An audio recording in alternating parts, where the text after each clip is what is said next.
Welcome back to programming. इस video में हम बात करेंगे लूप्स की कि लूप्स जो है प्रोग्रामिंग में क्या होती हैं और हम इनको क्यों इस्तेमाल करते हैं। तो चलिए शुरू करते हैं। लूप हमारे पास रिपीटेशंस होती हैं। कोई भी हमें काम जो बार बार करना हो या कोई ऐसा काम हो जो कि बहुत बड़ा हो और उसमें काफ़ी टाइम लग रहा हो, तो हम उसको लूप के थ्रू कर सकते हैं। ठीक है। लूप की एक एग्जांपल ये भी हो सकती है कि जहाँ पे हमारे पास बहुत बड़ी एक फाइल है और उसको हमें रीड करना है, या बहुत बड़ी एक कैलकुलेशन है उसको परफॉर्म करना है, बार बार एक ही काम को परफॉर्म करना है, तो वहाँ पे हम उसको लूप पे डाल के वो काम किया जा सकता है।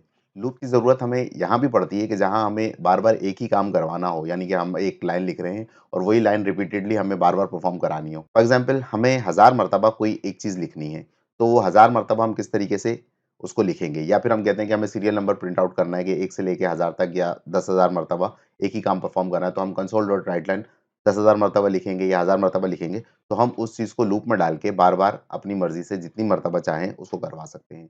लूप की मल्टीपल टाइप्स हैं, वो भी हम यूज़ कर सकते हैं, लेकिन जो बेसिक लेवल की लूप है, वो है फॉर लूप। हम उसको आज देखते हैं कि हम उसको किस तरीके से यूज़ करते हैं।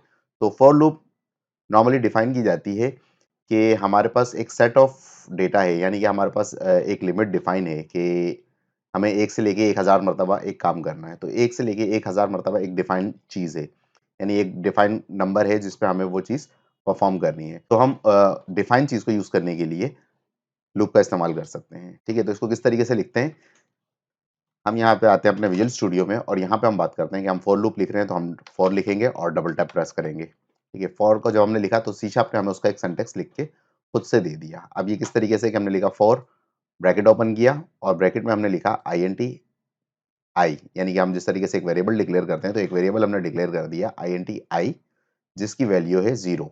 ठीक है? और ये टर्मिनेट हो गया। तो ये हमारा फर्स्ट स्टेटमेंट था कि एक वेरिएबल डिक्लेयर हुआ आईएनटी जो कि 0 है, लेकिन अब हम ये कर रहे हैं ब्रैकेट के अंदर।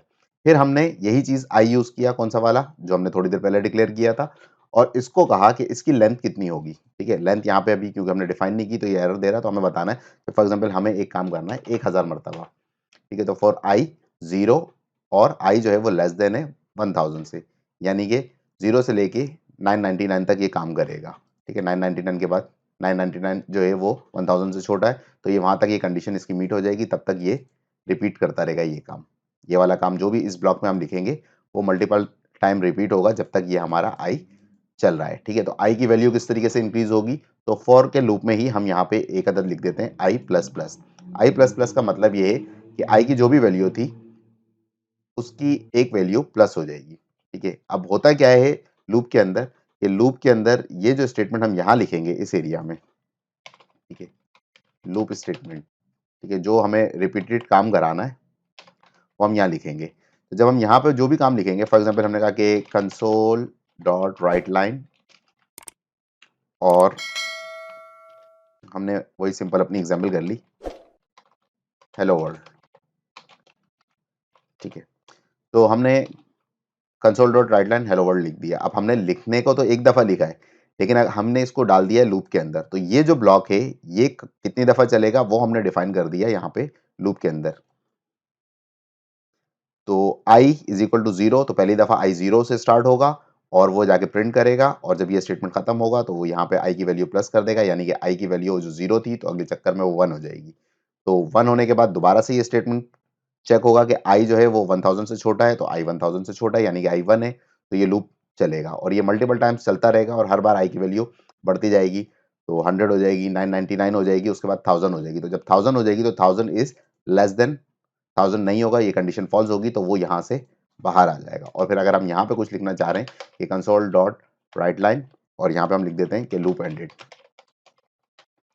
ठीक है? तो हमने यहाँ पे एक ये 1000 मर्तबा लिख दिया, लेकिन हमें कैसे पता चलेगा कि हमने 1000 मर्तबा लिख दिया? तो हम इसके साथ एक काउंटर प्लस कर देते हैं कि आई डॉट टू स्ट्रिंग, और इसको प्लस कर दिया हेलो वर्ल्ड के साथ, स्पेस देके। ठीक है? तो ये मैंने इसकी थोड़ी सी फॉर्मेटिंग कर दी और यहाँ पे लूप एंडेड कर दिया।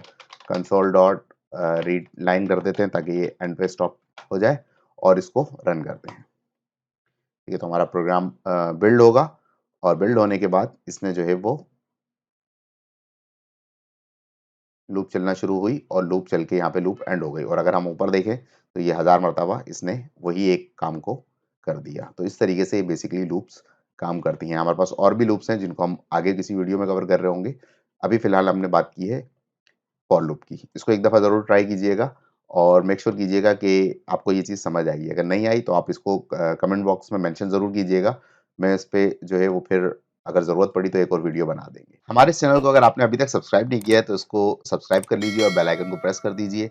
जो वीडियो सीरीज़ है इसको प्रॉपर शुरू से लेके आखिर तक देखिए ताकि प्रोग्रामिंग का जो आपका करियर है वो डेवलप हो सके और प्रोग्रामिंग की जो स्किल्स आप सीखने की कोशिश कर रहे हैं उसमें बेहतरी आ सके। अपने जो भी सजेशन है कमेंट बॉक्स में मेंशन कीजिए और मिलते हैं फिर आपसे नेक्स्ट वीडियो में।